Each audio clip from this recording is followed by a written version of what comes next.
Добрый день, с вами постоянная рубрика «Смарт-библиотеки». Встречаемся «Смарт». И сегодня у нас в честь 135-летия музея Ярославского в гостях Слепцов Сергей Геннадьевич, сотрудник отдела истории Якутского музея имени Ярославского. Сергей, добрый день. Здравствуйте. Да, очень рада вас видеть. Вы у нас впервые в библиотеке? Нет, я здесь бывал. Отлично. Какие у вас впечатления? Нравится? Хорошая библиотека. Ага, отлично. Так, и в честь чего мы сегодня позвали Сергея, это 27 февраля у музея юбилей, 135 лет. Это такая гуляющая дата, потому что там музей создан еще в дореволюционное время, и есть как бы старый стиль и новый стиль. То есть это по-новому или по-старому? Но по старому стилю 20 февраля. Дата, по-новому там она немножко смещается, но в принципе можно говорить, что... То есть, примерно в конце февраля. Примерно в конце февраля, да. Отлично. Так, и давайте поговорим про основание в целом, как вообще произошло то, что в Якутске у нас открыли музей, и который у нас, наверное, самый древний, да, у нас? Наш музей не самый древний, но на северо-востоке России, скажем так, он действительно относится к одним из старейших, и Якутия, Якутск в этом отношении, они были тогда передовыми регионами Российской тогда еще империи, которые решили у себя создать музей. Конец 19 века, это время было как раз такое, когда по всей России был такой тренд создания музея, все озаботились этим моментом, и мы были одним из первых таких регионов.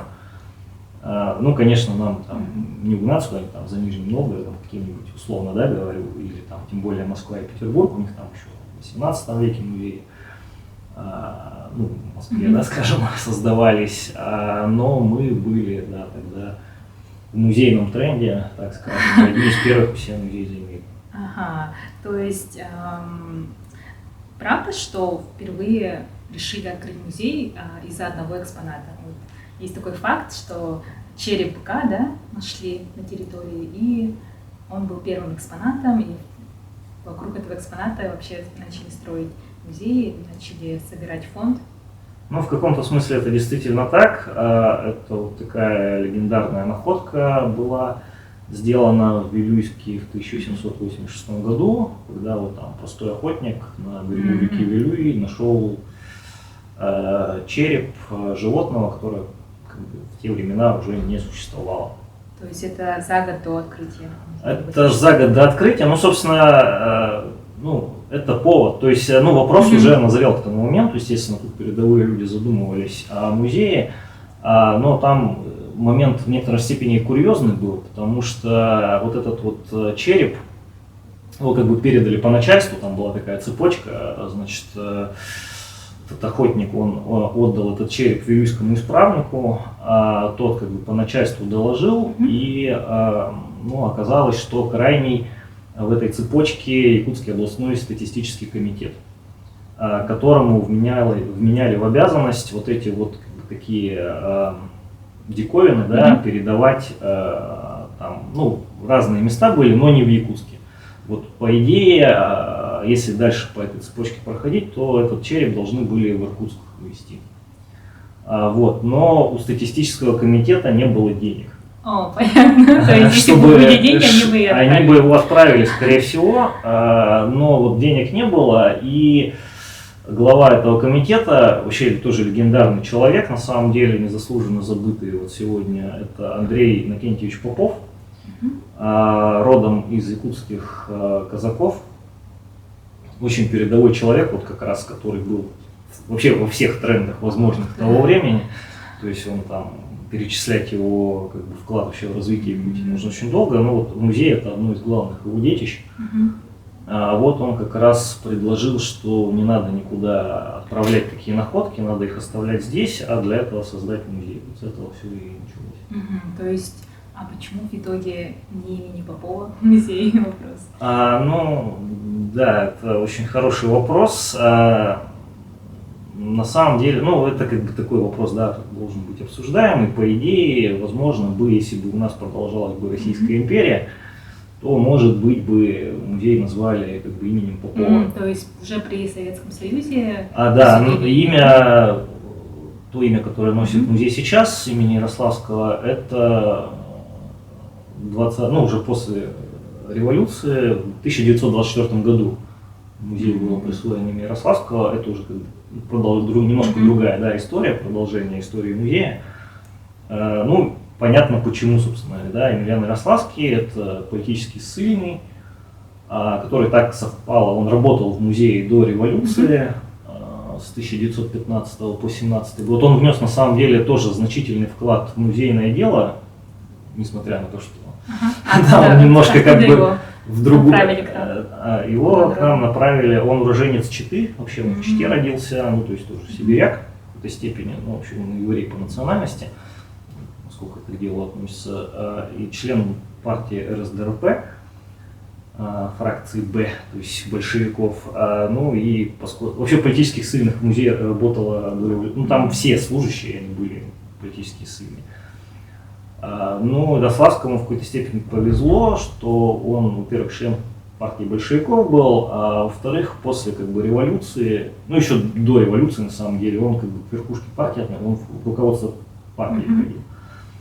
Соответственно, и на самом деле он очень хорошо работал в музее. Собственно, с Ярославского началось фактически научное изучение музейных коллекций. То есть до Ярославского фактически только сборами занимались. То есть собирали разные, тоже типа диковины, естественно, научная коллекция, этнографическая коллекция. Но Ярославский ее упорядочил и описал, систематизировал, проделал очень большую работу. То есть он не просто так штаны просиживал, он действительно работал, он музейную экспедицию в Алепинский вуз организовал, то есть там этнографическими сборами. Вывез, получается, экспонаты с Якутска?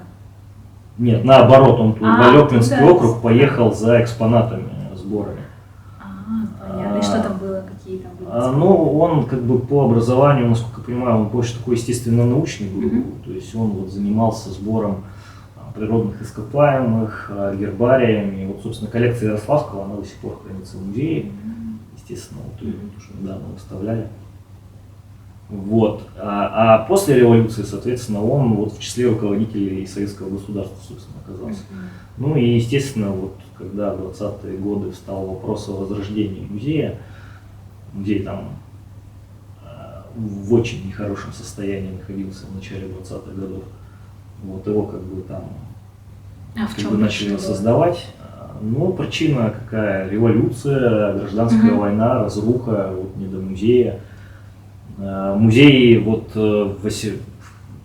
ходе революционных событий музей, например, выселили из здания, которое для него построили. То есть это здание нынешнее, его же специально для музея построили? Здание Национальной библиотеки, историческое здание, как оно сейчас называется, Национальной библиотеки, это изначально здание 1911 года постройки, которое специализировано построили под музей и библиотеку. Там на первом этаже музея располагался. Там, где у нас Национальная библиотека сейчас? Да, исторический корпус. А на втором этаже библиотека. И я не помню точно, в 18 или 19 году музей оттуда попросили. Выехать, да, совсем как бы... 1918 сейчас. Где-то в революционное время, потому что здание было очень удобное для проведения различных собраний, миттингов. И каменных зданий в Якутске. Да, и каменных зданий было, в принципе, да, совершенно верно. Поэтому музей оттуда попросили, и примерно с 18-19 по 24 год музей был таким кочующим, но это на музеях всегда плохо сказывается, он там разваливаться начал практически, потому что никакой сохранности, никакого изучения, ни о каком экспонировании вещи быть не могло. Но музею повезло в том плане, что как раз в начале 20-х годов здесь, кстати, Максим Кирович Амосов в этом деле замешан, потому что он организовал в Якутии экспедицию в Академию наук СССР. Она называлась «Комплексная экспедиция по изучению производственных сил ЕССР». И вот эта экспедиция, туда вошли передовые вообще ученые Академии наук, и ученый-секретарь этой экспедиции, известный тоже ученый-географ Виттенбург, он к Амосову обратился в том плане, что мы как бы в ходе экспедиции будем собирать различный материал, и как бы, ну, по правилам мы его должны передать куда-то. Обычно это как бы музей. Вот у вас музей как бы есть, но вроде как есть, но вроде как бы и нет. И поэтому Амосов очень как бы молниеносно поставил вопрос о возрождении музея. И действительно, вот несмотря на разруху, несмотря на такое вот отношение, да, ну как бы в обществе, мы сейчас такое наблюдаем, типа, ну не до музея, как бы, тут большие глобальные проблемы решаем. Вот тогда тоже, ну вообще такие вот аналогии на самом деле с сегодняшним днем тоже, потому что в музее сейчас тоже нет фактически зданий. Ну а тогда руководство республики это вообще молниеносно решило. Вот в 2024 году они подыскали здание под музей, вот одно из немногочисленных каменных зданий, это здание бывших архиерейских покоев Спасского мужского монастыря. Но оно стояло тогда недостроенное, его не успели построить до революции. Стояло недостроенное. Да, это знаменитый архитектор Лишевич, вот по его проекту. То есть здание первоначальное здание было достроено. Оно не было достроено, там, по-моему, второй этаж даже еще не был. То есть здание планировалось двухэтажное, второй этаж был, ну там стены только стояли, крыши не было, вот это все молниеносно достроили. Плюс музею выделили вообще вот эту территорию национализированную Спасского монастыря. Монастырь был в 2019 году еще закрыт. Вот, пригласили специалистов из центра, выпускников вот, там, ленинградских, московских вузов, Измайлова, Воробьева, Кротов, по-моему. Вот молодые такие люди, совсем только что окончившие университет, которые сюда приехали и вот собрали вот то, что осталось от музейных коллекций, перевезли их в новое здание, построили новую экспозицию, современную по тем временам. Начали вот активно экспедиционную деятельность, вот как раз тогда, еще в 20-х годах, начались вот эти знаменитые археологические раскопки, рассвет которых на 30-е и 40-е годы пришелся. Вот тогда же там позвали вот, Семена Дичковского, Бало, Ковинин, археолог, тоже известный, тут работал. Вот они тоже как бы пополняли фонды музея археологическими предметами. Вот археологическая коллекция тогда большая появилась. Мамонт, например, в каком году его? Мамонт, кстати, именно тогда вот этими вот специалистами, в том числе Измайловой, был собран первый скелет мамонта в экспозиции Якутского музея. Но это не тот скелет, который сейчас стоит, потому что тот был скелет сборный. Кстати, сохранились фотографии, вот, первый как бы скелет мамонта. В Якутии он был сборный, то есть кости от разных зверей. А тот, который у нас сейчас в экспозиции стоит, он в 70-е годы найден, 20 века, то есть позднее. То есть этот собран сборный мамонт, он как бы только фотографии, да? Поставил? Ну, кости, из которых он состоял, у нас в фондах хранятся. Но не экспонируете? Ну, смысла нет, потому что как бы есть целый сейчас, лучше целый скелет показывать, чем... А целый означает, что он собран, то есть это не сборный, а именно все кости одного животного. И он как бы в начале самой экспозиции, да. Но сейчас он нигде, потому что... ну подождите, нет, он стоит сейчас, ну как бы во временной экспозиции, да. Но когда мы как бы экспозицию переделаем, он вернется? Ну, он вернется, конечно, потому что это один из центральных как бы наших экспонатов. Но уже не будет встречать, да, гостей? Ну там посмотрим, это не скорая история. Да. А когда откроетесь? Нет, я не знаю, когда мы откроемся, потому что это долгая история. Капитальный ремонт, потом новая экспозиция, это целое. Да, у вас ремонт уже капитальный. Ну, мы ровно год назад закрыли основное здание. Ну, к вам же можно ходить, да? Да, ну у нас работает это вот то, что пристрой музей называется. В 2003-2004 годах к основному зданию был сделан пристрой музейный, дополнительные выставочные площади. Вот это как бы относительно новое здание, оно сейчас работает. Ну, там площади, конечно, меньше, чем в старом корпусе, но вот выставка есть. Ну, то, что как бы поместилось, это сейчас там стоят выставки временные по, ну, о природе и этнографии, немножко вот, мамонтовая фауна и немножко история. То есть пока у вас идет такая вот не совсем, да, полностью можно посетить, посмотреть. У вас там 3 этажа целых было, да? Ну да. В целом до закрытия. И сколько примерно надо было времени уделить, чтобы всю экспозицию посмотреть? Ну, это зависит от человека. конкретного человека. Там, студент, которого заставили туда прийти, он минут за 5 примерно ходил. А тот, который вот, если специально пришел смотреть музей, там одного дня может не хватит. Если специально как бы погружаться. Вот говорят, что Эрмитаж нельзя там...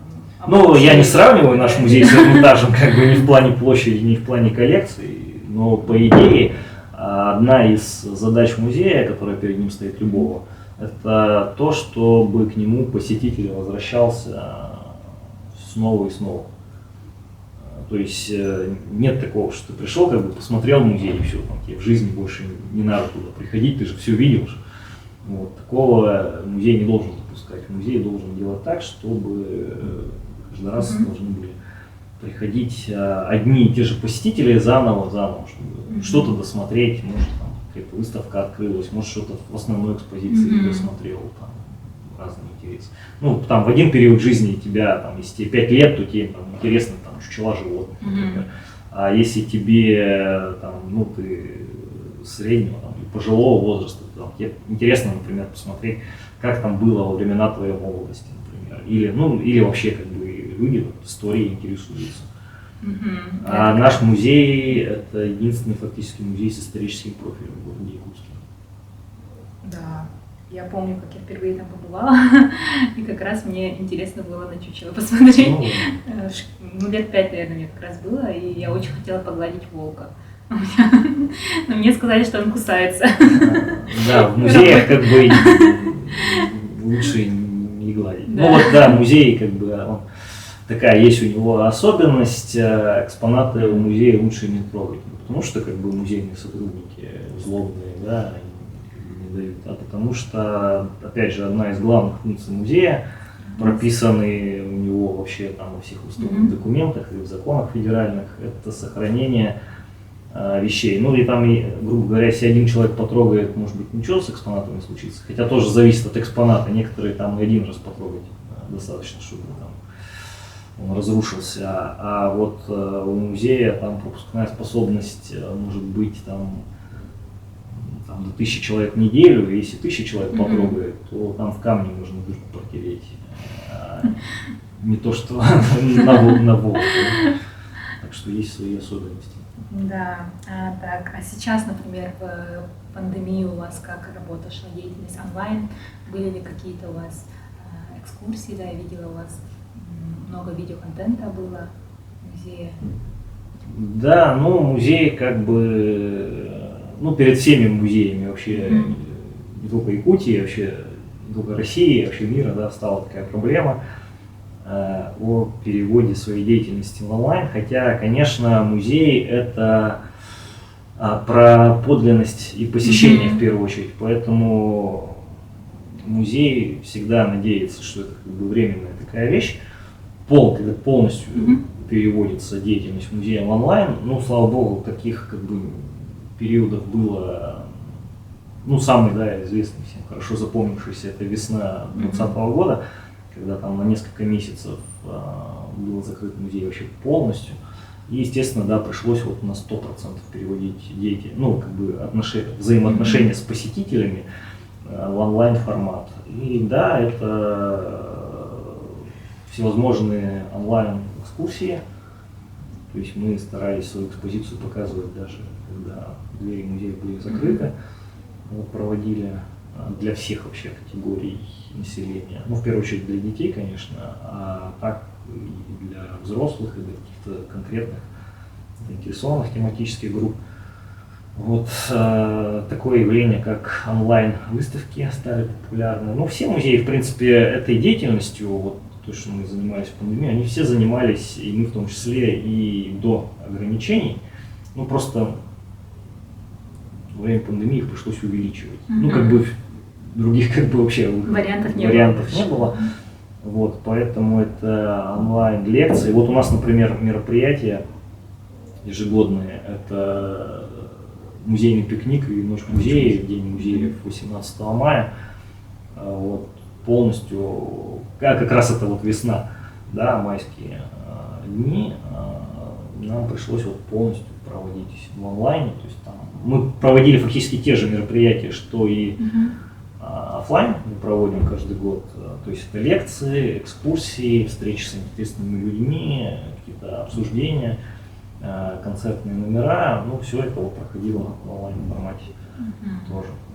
То есть для музея все-таки важно посещать, смотреть своими глазами. Музей это про посещение, да, смотреть своими глазами. Конечно, онлайн на 100% полностью деятельность музея заменить не может, но как такая временная мера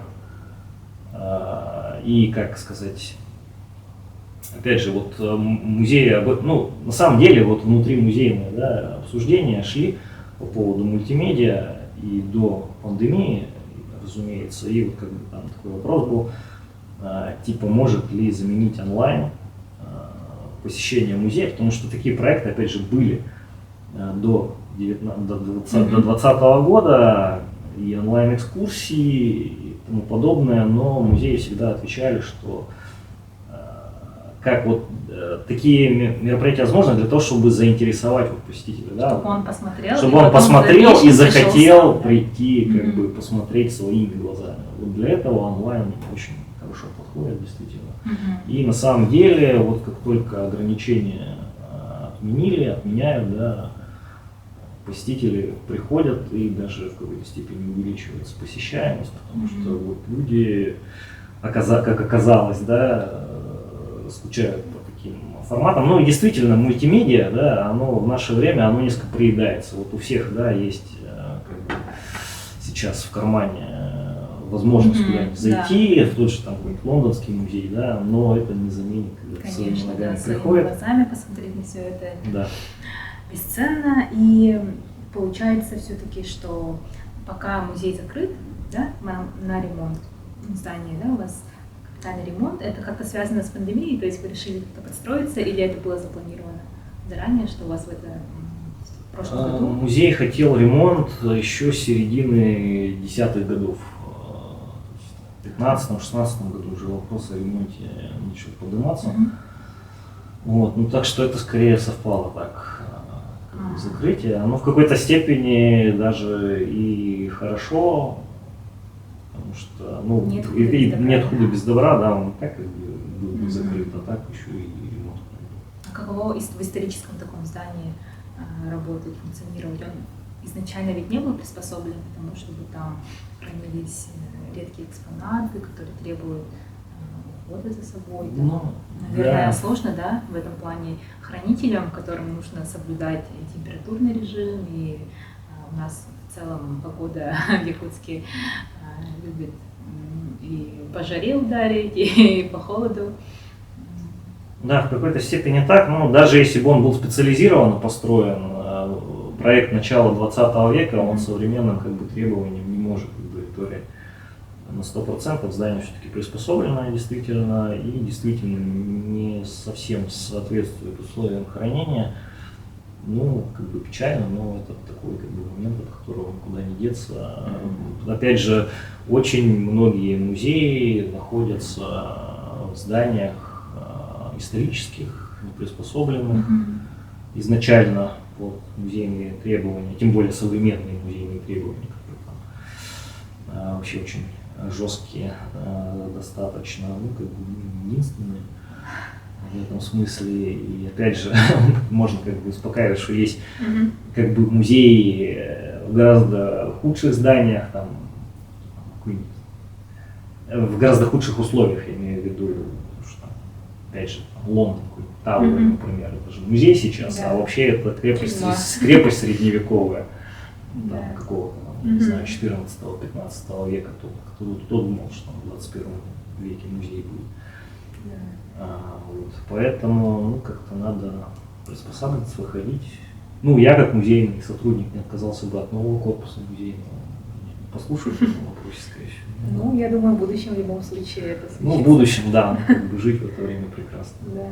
Ну и пандемия, мы надеемся, что скоро уже все как-то сойдет на нет. Ну да, вот как раз Да. с сегодняшнего Да. дня все Слава Богу, у нас музейные учреждения, не только музейные, культурные, да, открываются опять же по сей день. Ага. И давайте тогда про будущее музея немножко затронем. В целом, какие у вас взгляды на будущее музея? Как вы видите, представляете это? Ну, будущее музея, ну тут есть как бы две стороны. Одна такая формально-стратегическая, другая в большей степени моя личная, да, ну и общая историческая такая. А стратегическое будущее музея – это вот ремонт основного здания, новая современная экспозиция и вообще такая как бы, ну это на сегодняшний день главное, наверное, да, как бы, потому что музей это экспозиция в первую очередь именно где-то стоять, вот это сейчас первоочередная задача. Ну, музея, как бы, ну, это вот то, что фасад, да, музея, а у музея есть еще скрытые, как бы, да, от обычного посетителя задачи. Об этих задачах я уже упоминал немножко, это хранение, да, потому что хранение тоже, вот если в экспозиции, как бы, не очень в приспособленном здании экспонатом, то хранение, оно еще более жестокие требования предъявляет. Вот у нас, к сожалению, тоже с хранением не очень хорошо, и по идее должны еще строить фондохранилище для музея. Это прям отдельное здание должно быть, да? Да, ну не то, что должно быть, ну как бы дополнительные площади для хранения вот, современными условиями. Надеюсь, что тоже когда-нибудь это будет.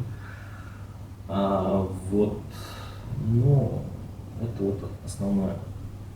А скрытое это как бы общий вообще мировой тренд у музеев, потому что изначально, когда они там еще в 18 веке создавались, музеи, они были первоначально как хранилища, а в 18-19 веке, в 20 веке это скорее такое как бы предъявление, да, истории, там, этнографии, естественно, научных каких-то коллекций. А в 21 веке музейный тренд это то, что музеи становятся такими, как сказать, местами для, не сказать, что изучения, да, а скорее, ну, можно условно сказать, места памяти, но места памяти, места впечатлений, места какого-то, да, объединений. Вот что-то такое, которое вот объединяет людей, которое дает им какие-то новые впечатления. Потому что как бы заменить учебник истории или хотя бы вот тот же гаджет, да, музеи сегодня не в состоянии, мы не можем превращать. Вот в советское время такое было, когда музей превращали в такой учебник истории. Ты идешь, и у тебя от начала до конца, там, от там, появления жизни на Земле по, значит, хронологическому порядку до наших дней. Да. А Сейчас музей как раз такой таки не есть, может. нет? В какой-то степени да, потому Экспозиция была что построена таким образом, у нас что была начиналась как раз зарождение. все краеведческие экспозиции Да. Советского Союза, была вот в 30-е годы выпущена методичка специальная по созданию краеведческих музеев. Так, давайте перейдем к нашему традиционному блиц-опросу, и я задам несколько вопросов нашему гостю. И суть в том, чтобы быстро отвечать на заданные вопросы. Итак, первый вопрос будет: ваш любимый фильм? Мой любимый фильм, сложно сказать, но не знаю, смогу ли я его смотреть как бы всю жизнь один и тот же. Ну, наверное, можно назвать «Войну и мир» Бондарчука. Ага, отличный, хороший выбор. И давайте перейдем к любимому сериалу. Любимый сериал, наверное, сериал «Рим». Не помню, компании Netflix, по-моему, а может быть и нет. Но он достаточно старый, то есть начало 2000-х годов. 2000-е годы. Ага, хорошо. И 3 любимые книги, которые вы посоветовали прочитать. Ну, тоже не знаю, одобрит ли мой совет, но мне нравятся книги больших объемов, поэтому, наверное, это будет даже «Война и мир» и «Властелин колец». Почему-то даже можно можно и «Сильмариллион» включить туда же. Отлично. А вы не ждете сериал, кстати, немножко отойдем от темы, новый сериал? Нет, я собираюсь его бойкотировать. Многие толкинисты собираются его бойкотировать, по-моему. Да, чем-то он не устроил. лучше ждать каких-нибудь других времен. Но это из той же серии, когда вот этот мем, когда смерть идет, заходит в дверь, на которой написано «Звездные войны», потом заходит в дверь, на которой написано «Матрица», а сейчас она заходит в ту дверь, на которой написано «Властелин колец». Ой, ну, держитесь, фанаты Толкина. Тогда... У меня претензии к фильму Джексона, но тот хотя бы смотреть можно. Ну, даже так. В отличие от Амазона, да. Так, и давайте 3 качества работника музея. 3 качества работника музея. Ну, первое качество работника музея, это, которое напрямую перекликается, наверное, с главным качеством научного сотрудника, это усидчивость. То есть в каких-то больших объемах информации, чего угодно, там, вещей, найти какое-нибудь интересное зерно, которое можно предъявить общественности. А второе, это, ну, наверное, какое-то определенное творческое начало должно быть у человека, работающего в музее, потому что рутина, вот как раз к которой и усидчивость в какой-то степени относится, но если быть только усидчивым, то как бы музейная деятельность превратится в рутину, которая никакого интереса вот у общественности, у посетителя не вызовет. Поэтому это должно быть уравновешено творческим началом, которое позволит вот эти вот какие-то научные какие-то вещи, огромные объемы вещей, скучных, может быть, на первый взгляд, показать так, чтобы это было интересно. Ну и третье — это энтузиазм, потому что как бы такая вот творческая научная деятельность, она, ну, тоже как бы сложно гореть как бы постоянно, поэтому да, нужно мне кажется, уметь... энтузиазм очень важен, Да. потому что, имея энтузиазм, хочется все больше и больше узнавать, да, исследовать, как раз, совершенно. наверное, главное качество. Так, и любимый музей, какой бы вы назвали? Не считая музея Ярославского. Да, но все равно я скажу, что как бы любимый музей — это обычно музей, в котором как бы музейный сотрудник работает, иначе как бы он не работал в музее, поэтому музей Ярославского на первом месте. А если как бы выходить за пределы музеев, то, ну, конечно, существуют мега-музеи, которые должен посетить вообще каждый, как сказать, уважающий себя человек, типа Эрмитажа, Лувра. Там, ну, в каждой стране, да, можно найти, там, в Испании Прадо, там, в Америке там музей естественной истории. Но как бы вот те музеи, которые мне ближе, это региональные музеи. Если искать в России, это вот яркий пример, тут как бы неподалеку от нас, в городе Владивостоке, находится музей Арсеньева, ну, то, что сейчас называется Музей истории Дальнего Востока имени Арсеньева, который вот я считаю как бы передовым музеем среди вот региональных музеев России, на которые, да, стоит равняться, тем более они нам близки и по времени создания, и по близости регионов, да, у нас как бы устойчивые связи с Приморьем, мы исторически с ними связаны, вот, поэтому вот этот музей мне близок, и я считаю, что они вот именно современной музейной деятельностью нынче занимаются. Отлично.